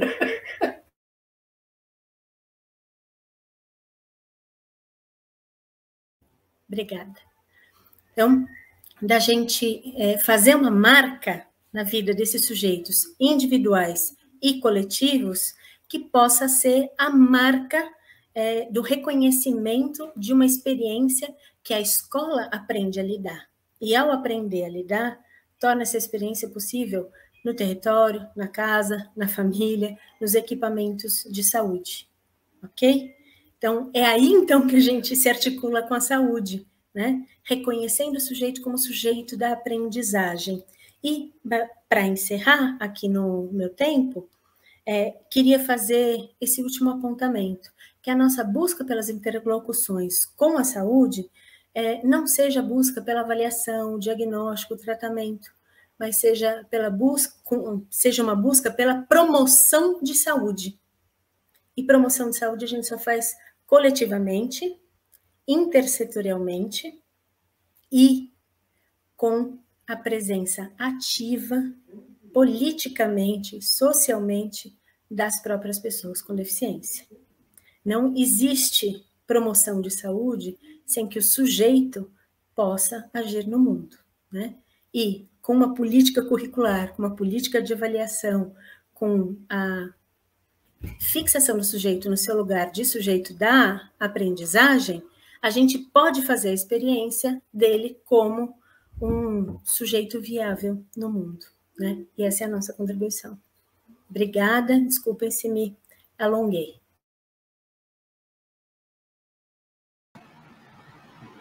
Não, professora, não se alongou, não. Cumpriu o tempo direitinho e agradeço por isso, porque aí a gente oportuniza também um tempo maior aqui para nosso debate. E aproveito assim para me parabenizar pela reflexão, né? E a pedir licença a você para repetir uma frase sua que eu achei muito importante. Assumir que a educação no campo dos direitos da pessoa com deficiência é marcada pela subserviência. Né? Isso é uma frase forte e que também nos faz refletir que essa relação de subserviência, ela transcende o campo da educação especial, né? Porque ela está presente em outros contextos também, haja vista programas, né, que buscam articular a educação e saúde, mas que não respeitam o conhecimento da escola, dos professores, que não planejam junto, né? Mas na área de educação especial, essa relação se torna ainda mais cruel, porque já estamos diante de um estudante, né, que tem que está ali alijado desse processo social, né, de inclusão, e que precisa desses instrumentos avaliativos que são de domínio, em grande parte, em grande medida, né, da área de saúde, historicamente falando. Então, é muito interessante assim, a sua análise sobre essa articulação saúde e educação, até porque ela está presente num todo, mas muito particular na área de educação especial. E agora eu passo, então, convido as demais professoras que estiveram aqui com a gente hoje para compor aqui, a professora Marileide e a professora Márcia, e vou fazer a leitura de alguns comentários que estão aqui no chat. Enquanto isso, se as pessoas tiverem dúvidas, ou quiserem acrescentar mais alguma coisa ao chat, a gente vai abrir agora aqui para o debate. Tá?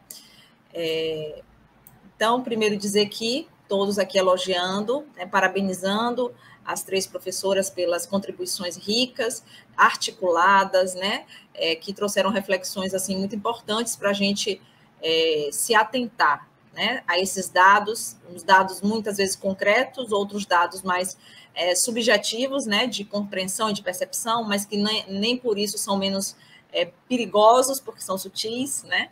Então, eu vou direcionando aqui alguns comentários, e aí, à medida em que forem aparecendo, vocês fiquem à vontade para, no finalzinho, comentar, acrescentar ou tirar dúvida.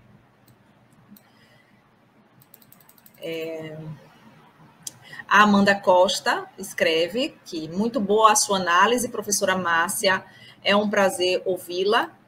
A professora Sônia Vitor, que está aqui conosco, esteve aí no início da live, mas a gente teve aquele problema técnico na transmissão, mas ela está aqui coordenando toda a atividade, nos dando suporte também. Agradeço publicamente a professora Sônia Lopes Vitor pelo convite para mediar essa mesa e por estar aqui nos dando esse apoio. Apoio não, porque, na verdade, é a organização mesmo do evento, melhor dizendo. Ela agradece a você, Márcia, pela sua análise, muito boa. A Juliana Figueiredo Bernini também se apresenta aqui, dá boa noite, diz que é muito bom ouvi-las. O André Saverghinini, não sei se pronunciei certo, André, me perdoe se estiver errada a pronúncia. Ele escreve que é importante debater o financiamento da educação especial e acrescenta que, infelizmente, no CACS, Fundeb, da rede estadual, a vaga das organizações da sociedade civil são ocupadas por 2 entidades que têm interesse nos recursos do fundo.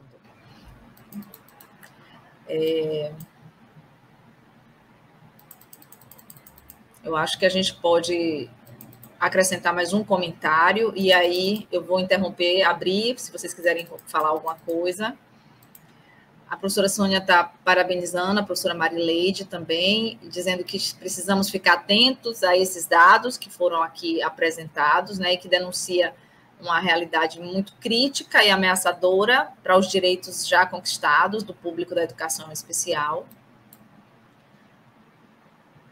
E a Patrícia Conde escreve: excelente discussão, Marileide, é sempre um prazer ouvir as suas reflexões para intensificarmos a nossa luta pela educação especial na perspectiva da educação inclusiva. Suelen já dialogou um pouco, né? A professora Bianca até já comentou algumas das frases, né, dos comentários que ela já colocou aqui, mas eu reitero, ela fala, nota 4, precisa ser mais discutida, não temos ainda como marcar no censo a avaliação pedagógica, nos obrigam a marcar um CID. Então, acho que a gente pode interromper um pouquinho aqui e passar a palavra para vocês.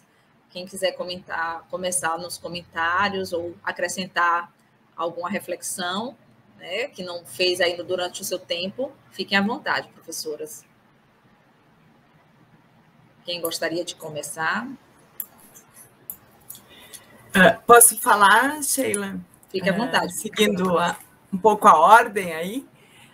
Não, e dizer que é interessante, né, perceber da minha fala para a da Bianca como as questões estão relacionadas, porque a concepção de deficiência, né, a forma dos encaminhamentos das políticas, inclusive relacionadas a esse conservadorismo, que tem buscado, inclusive, uma ampliação do público da educação especial, né? E a institucionalização, porque a política de 2018 ela vem trabalhando nesse sentido de ampliação de espaços, né, de atendimentos educacionais, mostra como é forte, né, como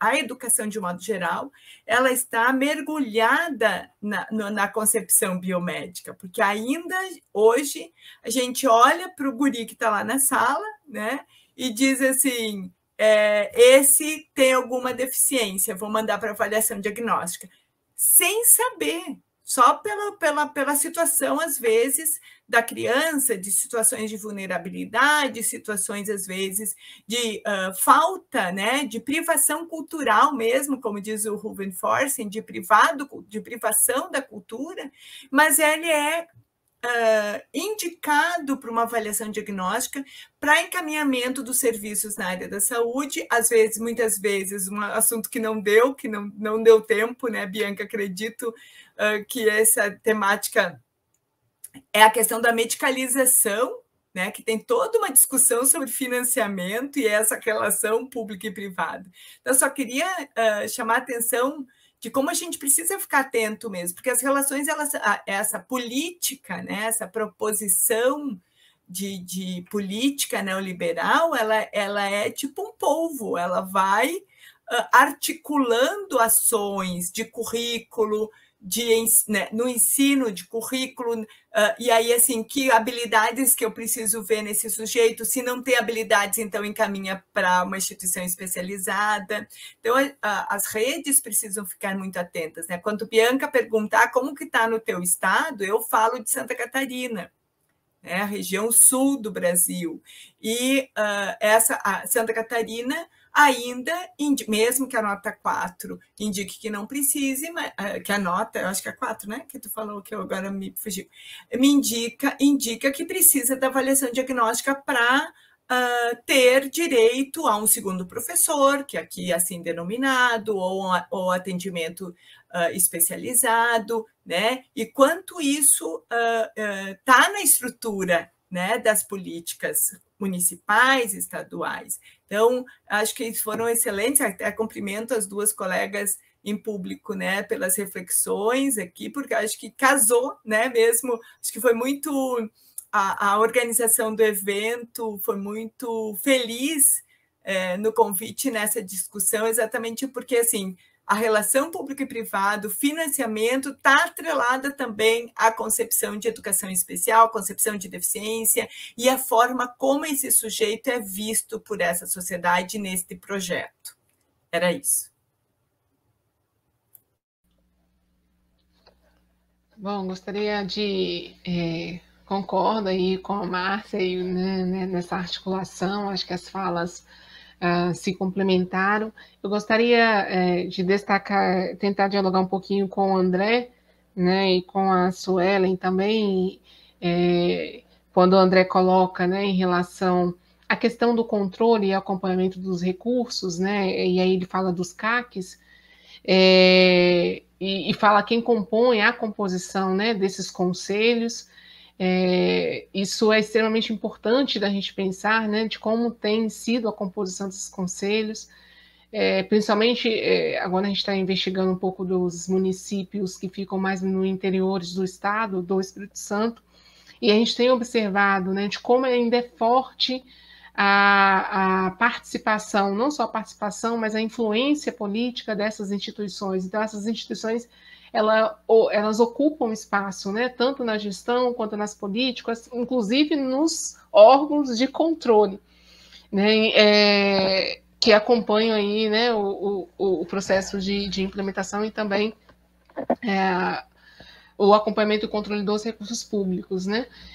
Então, para a gente ver a força dessas instituições também na definição e elaboração das políticas e o direcionamento também dos recursos, né? Para além daqui, né, do Espírito Santo, que a gente tem ainda, né, os termos aí do Estado com os municípios, né, destinando aí também recursos para essas instituições. Então, André, realmente é um aspecto que a gente tem que chamar a atenção, né, estar atento a isso, a composição desses conselhos. Em relação ao que a Suelen traz, né, em relação ao censo escolar, né, a preocupação, né, e aí a relação aí com o CID, a questão do diagnóstico e a importância disso para o censo, querendo ou não, as instituições, né, elas têm não só as instituições privadas, mas as instituições públicas também, elas têm uma preocupação com o censo, porque é pelo censo que vem, né, os recursos. Então, para que os recursos venham, você precisa inserir essa informação no censo escolar, né, e aí com a dupla matrícula no Fundeb, né, e para além disso, o valor diferenciado no fator de ponderação, ou seja, você tem mais recursos, né, quando você aponta no censo escolar, quando o aluno tem ali na matrícula, no ensino regular e também a matrícula no atendimento educacional especializado, isso se traduz em mais recursos, né? Então, as instituições têm uma preocupação, né, e que não deixa de ser importante, é extremamente importante, né, o registro dessas matrículas, mas aí deixa para a Bianca discutir essa questão de como a questão do diagnóstico, né, ele tem centralizado aí as discussões ainda numa perspectiva, né, biológico-médica, a questão mesmo com a nota 4, ainda os municípios insistem, né, em exigir isso, às vezes para a matrícula ou para a indicação no censo escolar. Isso tem implicado também nas políticas de educação especial nos municípios. Acho que era um pouco disso que eu queria já tentar dialogar aí com as pessoas que estão assistindo. Então, agradecer, né, essa interlocução deliciosa dessa noite e trazer essa marca, talvez só das discussões sobre medicalização, né? Medicalização é um processo em que aquilo que é do campo social ganha a aparência de aspecto individual, de preferência orgânico, merecedor de tratamento. Tratamento das diferentes terapêuticas, inclusive a medicamentosa. Ou seja, a sua... os seus florais de bar, a sua dança circular também pode estar a serviço do processo de medicalização, tá, gente? Não é só o medicamento da indústria farmacêutica. Cuidado com isso, porque senão a gente só muda qual é o processo de medicalização, a gente não enfrenta o processo em si, que é a transformação de questões sociais para problemas do indivíduo. Então, o negócio não é deixar de tomar fluoxetina para tomar um floral de barra contra a ansiedade, porque a medicalização também está aí, né? Sem que a gente problematize o que é neste Brasil, nesta situação de pandemia, num conjunto de políticas inexistentes de cuidado da pessoa com deficiência, as mães das pessoas com deficiência estarem absolutamente detonadas do ponto de vista emocional. E aí a gente fica tratando isso como crise de ansiedade, crise de depressão. Não é crise, é projeto, né? Já diria Darcy Ribeiro, né, gente? É um projeto de extermínio das pessoas com deficiência. E isso passa pelo extermínio das familiares, sobretudo das mulheres, não é? Então, só trago esse elemento dos processos de medicalização, e aí tenho todo o pessoal da sociologia da saúde, que faz uma discussão importante sobre isso, mas também tem as feministas do campo de estudos da deficiência, como a Rosemary Gallant Thompson, que vai discutir a medicalização da deficiência, porque tratar os corpos das pessoas com deficiência sempre como corpos inábeis, desajeitados, não só disformes, mas patológicos e que precisam ser corrigidos, é medicalização, porque você desconsidera a variabilidade humana e reputa a um conjunto de corpos a sua inadequação. E aí você cria desde as máquinas de andar, né, do pessoal lá, né, do começo do século XX, até hoje, os kits terapêuticos para autistas, tá? Mas queria trazer esses elementos para dizer que esse é um projeto de sociedade e, portanto, ele se expressa no próprio desenho da política e não só nas práticas cotidianas das profissionais. Quando a gente estratifica quem é que a gente vai atender num determinado serviço pelo tipo de diagnóstico, a gente medicalizou. Para o bem, para o mal, porque essa era a gente pode construir explicações, mas a questão é que a gente medicalizou. Então, outro aspecto que eu queria só, por último, deixar indicado é o seguinte: procurem nas informações que vocês têm, né, nas normativas dos municípios, dos estados de vocês, onde é que está escrito que precisa ter CID? Porque é quase que uma lenda urbana em muitos municípios, colegas. Mas precisa ter CID. Onde é que está escrito que precisa ter? Mas a supervisora falou. Mas a secretaria falou. Cadê o documento? E aí a gente vai percebendo que a gente acaba sendo conivente com a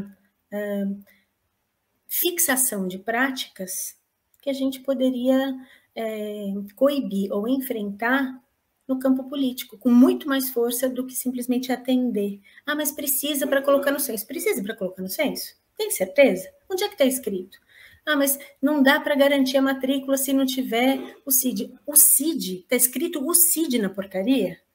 Então, vamos estudar as normativas, não vamos tomá-las sempre como algo posto que a gente meramente executa, né? Vamos nos apropriar dessas ferramentas para fazer o debate a partir delas.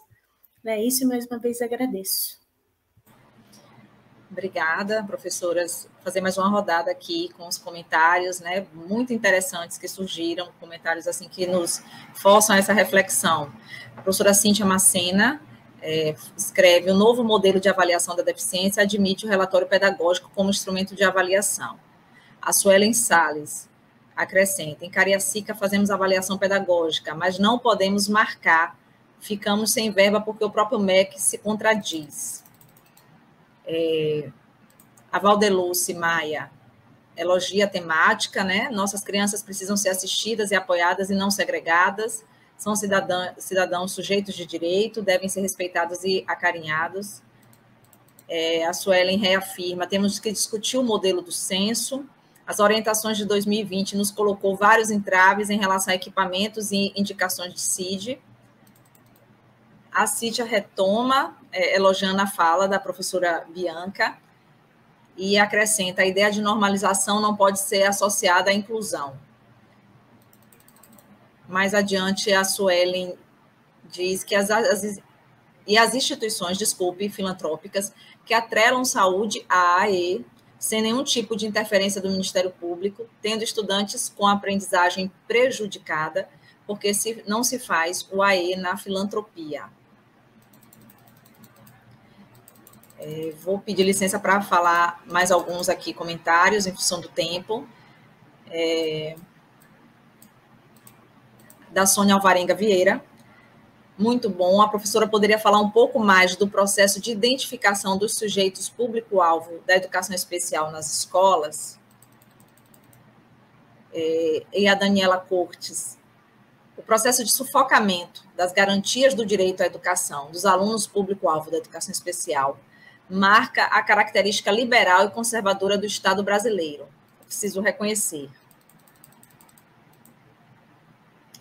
Isso Ellen pede que gostaria que falassem sobre um censo escolar que nos obriga a marcar um CID e que hoje define serviços e recursos nem sempre de maneira correta, como fazer uma avaliação pedagógica que não parece no regulador de verbas. Não sei se foi isso exatamente, mas está cortada a mensagem.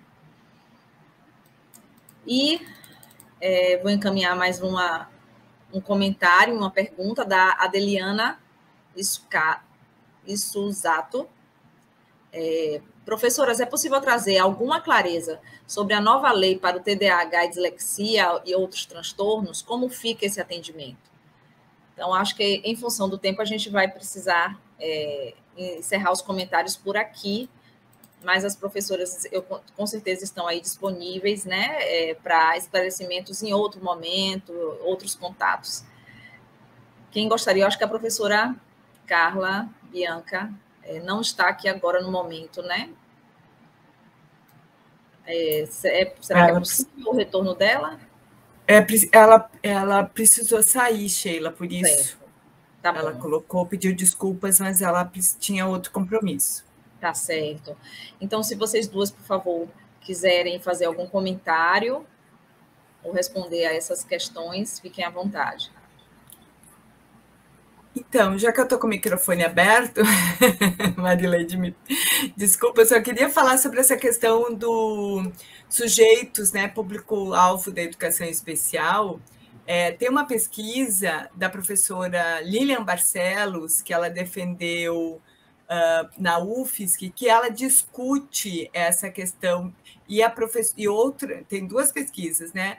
Uma é sobre as concepções de educação especial e o público-alvo, que é da professora Roseli Kuhn, que também defendeu na UFSC, aqui em Santa Catarina, e a Lilian Barcelos, que também discutiu essa questão do público-alvo pela... Então, eu indico o trabalho das duas para leitura, né? A Sônia, que estava perguntando sobre o processo de identificação dos sujeitos público-alvo da educação especial, que elas vão fazer essa análise dos dados sobre o público-alvo, como que ele foi... A Lilian faz, inclusive, um resgate, como que ele foi se constituindo ao longo do tempo, né? E as mudanças nas políticas, né? Conforme a organização social, como que ora tinha um público, ora tinha outro, né? Porque está atrelado exatamente às políticas públicas, às políticas de educação especial, né? Ora mais ampliado, ora mais restrito. Então, acho interessante a leitura do trabalho da Lilian, exatamente para ver esse resgate histórico dessa questão do público, né? Porque nem sempre foi o mesmo público. Por exemplo, no estado de Santa Catarina, o TDAH, que é a outra pergunta, né, a pergunta da Deliana, ele passou a ser, desde 2006, público da educação especial no estado de Santa Catarina, sendo que outros estados não é. Né? Foi inserido, pelo que eu lembre, em função da quantidade de casos com este diagnóstico na rede estadual de ensino. Então, acabou virando público-alvo da educação especial, né? Coisa que não está na política nacional, que essa população, mas que acabou sendo inserido pelo quantitativo de laudos nas escolas do Estado. É só para poder indicar também leituras para complementar as perguntas. Desculpa, não sei se eu já encaminho para a finalização ou teremos outros passos. Nós vamos precisar finalizar, professora. Então, Marilei, desculpa de novo, eu queria agradecer imensamente, né, a Sônia Vitor pelo convite, a professora Sheila pela condução aí dos trabalhos. Sei que não é uma atividade muito fácil, né, Sheila, estar nos podando, mas precisa, temos tempo, né, precisa. Aos colegas à mesa, então, a Marileide e a Bianca, já propomos ali uma dobradinha, né, eu e a Marileide, para, de repente, produzir algumas coisas juntas, que me dá me honra muito. Marileide, conheço o teu trabalho, as tuas pesquisas, então ficarei muito honrada se isso acontecer. Quero agradecer as intérpretes, né, Roberta e Jaqueline, e pedir desculpas, porque às vezes eu me atropelo mesmo, falo bastante rápido, e é difícil, às vezes, acompanhar, mas agradeço imensamente pelo trabalho de vocês. Sem ele, muitas pessoas não conseguiriam acessar a informação, ao conteúdo, né? Enfim. E a Cíntia, que está nos bastidores aí do fórum, né, na correria aí para conseguir conduzir e nos colocar e realizar esse debate. Então, era isso. E, por fim, já mesmo concluindo, eu queria deixar algumas palavras de ordem, porque nesse momento, sexta-feira, a gente precisa pensar contra a barbárie, pelo direito à vida e por uma educação pública, laica, de gestão pública que desenvolva o humano. E assim encerro a minha participação. Obrigada, professora Márcia. Passo imediatamente a palavra à professora Marileide. Bom, só queria só dialogar com a Daniela, que acho que ela trouxe um aspecto muito importante, na minha opinião, em relação aos planos municipais, né? Porque a gente viu, né, que os documentos nacionais orientativos, muitas vezes, nesse processo de disputa, de correlação de forças, né, o projeto, né, que a gente defende enquanto uma educação, que tem uma perspectiva mais emancipatória, etc., isso de certa forma, a gente perde isso um pouco, né, considerando aí todos os aspectos mais de macros, né, que foram colocados aqui em termos de interesses, né, internacionais, interesse do capital, etc. E aí a importância, né, que a Daniela traz em relação às políticas municipais, né, os gestores, né, que podem assegurar nas suas políticas locais, né, talvez uma perspectiva de educação especial que a gente luta e acredita, né? Inclusive essa que a Márcia acabou de falar aí ao final, enquanto palavra de ordem, né? Enfim, de uma educação pública, gratuita, de qualidade, né? De formação humana, enfim. Acredito que essa é uma possibilidade extremamente interessante, né, de como assegurar nas nossas políticas, nas nossas diretrizes, né, municipais, estaduais, os nossos princípios, né, daquilo que a gente defende, daquilo que a gente acredita. Talvez aí seja uma possibilidade interessante para fazer o enfrentamento a todo esse processo, né? Então, acredito que a Daniela traga aí, né, uma possibilidade extremamente interessante, né, de como os gestores assegurar nos seus planos municipais, estaduais, aí, de educação, essas prerrogativas que são tão caras, né, a todos nós, e que há anos a gente vem tentando reafirmar, defender, enfim. Agradeço a professora Sônia Lopes Victor, ao fórum, né, a professora Sheila aí pela mediação, Márcia aí pelo diálogo, né? O prazer vai ser todo meu, a gente fazer essa parceria aí para a escrita. A professora Bianca também, né? Que teve que sair, as intérpretes, Jaqueline e Robéria, e a todos, né? Que participaram aí ativamente no chat. Muito obrigada pela possibilidade e continuamos na luta, né? Por uma educação pública, gratuita, de qualidade. Enfim, a todos. Né? Obrigada, Sheila. Obrigada a você, professora Marileide.